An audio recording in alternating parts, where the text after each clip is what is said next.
Hey, what's going on, everybody? Everyday Gunpla here. And I'm Harley D. And today we've got another Zeon Amphibious kit we're reviewing. The MSM-03 Gogg. Straight out of the box, we have 10 runners. Dry erase slides in a really old school book. Now, this is a really simple kit to put together, and that's why me and Harley picked this kit, because it only has, again, 10 runners, and then it comes with this really old book from back in the day. And when I mean like back in the day, like this book is super Bandai bare bones basic. You got the Japanese writing explaining the mobile suit, how it was built in Anaheim, where it came from, who designed it, and all of the cool aesthetics of the old Bandai books that you really don't get in the newer ones, because newer books, they really don't explain like where the suit comes from and who made it and who designed it. But I really like these books, old books, for that. I don't like the old books because of the sometimes annoying parts where they don't really explain much. The cover isn't that great, but again, that's what we have here. But all in all, it wasn't really that bad of a build. You got the standard Bandai great plastic from the early 2000s, mid 2000s, which you can really appreciate with this build. Also, if we're talking about the amphibious models, there's only 4. So the Gogg is kind of a rare kit when it comes to unique mobile suits. Yes, you can get them out in the wild. Yes, you can easily acquire these. But it's on the level of, like, let's say the At Guy, or the what the hell is the other one with the super long arms? I can't think of the name of that one right now. But it's with the Gogg.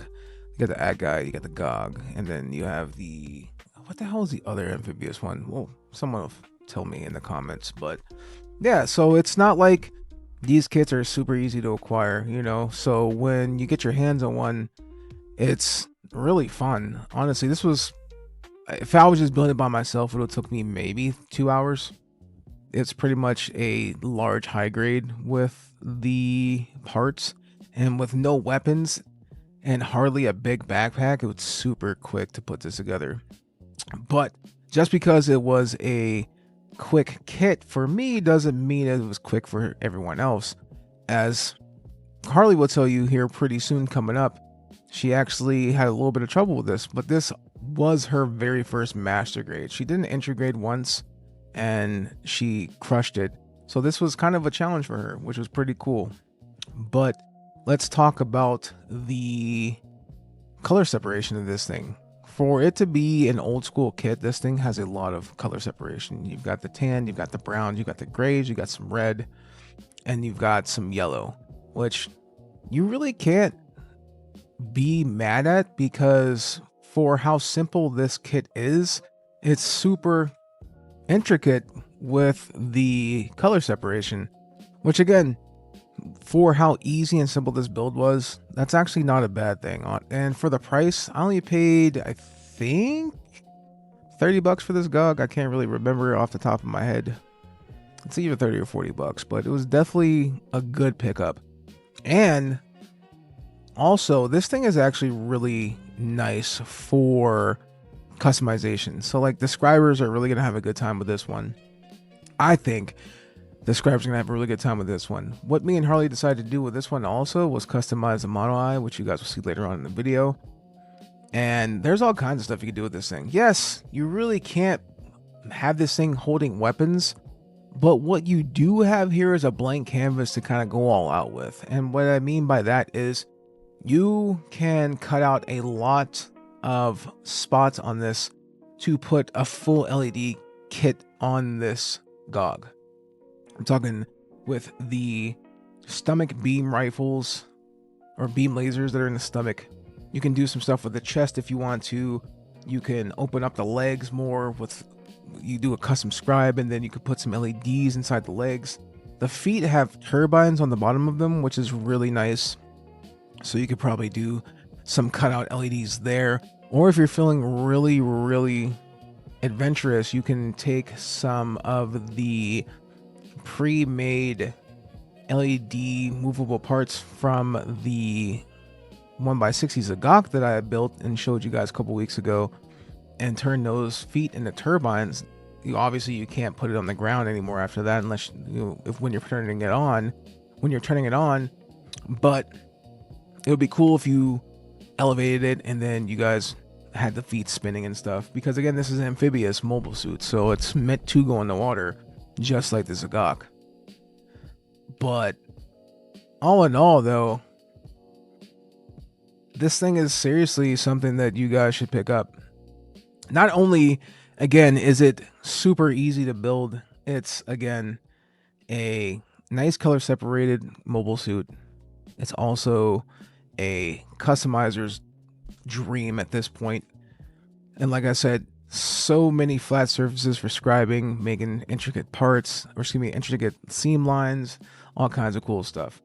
And it's cool for the kids to build, as, again, Harley had a great time building this. Again, she'll tell you guys what she thought overall of the kit here pretty soon coming up. But I wanted to touch on some of the, I would say, slight pros of this kit and slight cons. Actually, a lot of cons and slight pros. So the cons with this is, I think the hands are a little bit annoying to build, but you guys know me, I like fixed hands, I like fixed everything, but for something like this, you kind of have to go with the customized hands. I think that when Bandai put this kit out, I think they should have did a little bit more due diligence when it comes to connecting the palms to the inner frame palm, because I had to super glue the hands so that they closed all the way and they stay closed, because the rights and left sides of the palms would pop off and then the pinkies would pop out. So if you're putting these fingers together, you got to be real diligent when it comes to putting them and snapping them, because they will pop out. Now, they're not super hard to do, but again, that's still something to look at. This is where we actually did the LED, which is, again, that's probably with the pros, as you can customize these old kits to have so many LED lights. It's kind of awesome, honestly. But I told Harley that we'd put that in there just because it seemed a lot cooler than just the little standard regular Model I that it came with. But anyways, back to some of these cons. The other con is the articulation. And usually I wait to talk about the articulation, but the articulation for the legs, at least, are kind of crappy. Now, the knees bend, the legs kick out, but you get like maybe a 40-degree angle on those, whatever. Now, the arms are where you are going to shine the most with these, but you got to be careful because the arms are very loose.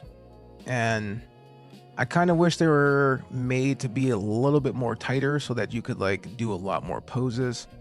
Because when I was doing poses, I would put the arms up and they would just drop down. Now, I don't know if that was something that I did with the connectors, but it wasn't really that big of a deal because I knew what I was getting when I put this together. This is probably one of the fastest master grades you can build right now. And yes, it's old. So, I mean, honestly, the trade-off for speed of build to lack of articulation, you're going to get that with the Zeon kits. Outside of the Zaku 2s, the Zaku 1s, what was the other one?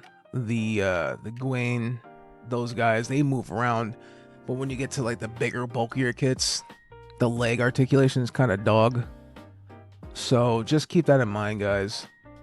And I think honestly it has to do with just Bandai didn't know what to do with the legs. Even though if you watch the anime, again, I've spoken on this before, you watch the anime, you can see like the Rictum fucking just moving around like crazy. And the Guy and the Gogg, you can do a lot of poses with the Zagoggs. So I really can't complain about that. But these other kits from Zeon, some of them are just, the bigger they get, the harder it is for you to pose them. And it's kind of annoying because, again, harking back to the anime, they do actually move around quite easily, especially in space. So, but I don't know. Anyways, let's ask Harley what she thought of this kit. So how hard was this build for you, Harley, and how was the experience with the build? It was pretty cool, and like the experience with it, I really liked experiencing with it because it's my first time ever. And what was the hardest part of building this kit for you? Doing the body, that's for sure. And will you build another kit in the future? And would you recommend this to your friends, specifically girls? Yes, I would recommend it to my friends, and yeah, I would build it in the future too. Awesome. So let's talk about these cons. Cons are awesome color separation, lots of articulation in the arms, super customization for advanced builders, easily to put on LEDs, ease of build, and just all around fun to build. And who's this for? I mean, I had a 10-year-old building this with me, so I'm gonna say this kit's for everybody with a little bit of supervision, because you have to use actual nippers. So parents, be advised, if your kids aren't familiar with nippers, just make sure that they're safe. What do I rate this kit? I was gonna rate this kind of low because it was super simple, but because it was a fun bonding experience, I think that this kit is definitely an easy 8 out of 10. And that's with speed of build, ease of build, and fun to do with your kids. So keep that in mind. This kit ran me around 30-40 bucks. You could probably get it cheaper somewhere. I mean, if not, the most you're gonna pay is like $50 for the kit. But all in all, super fun experience. I had a good time. Harley had a good time. So go pick this kit up, guys. It's super easy to get, super fun to build. There's really nothing else more to say about this one. This was a straightforward master grade. It's a cool amphibious master grade, and you really can't go wrong with doing something fun with your kids like this. So just go pick it up. That's really all I have to say. And with that said, guys, this is Everyday Gunpla. Don't forget to subscribe, like, and comment for more Gunpla content. And I'll see you guys in the next build or project. Peace, guys.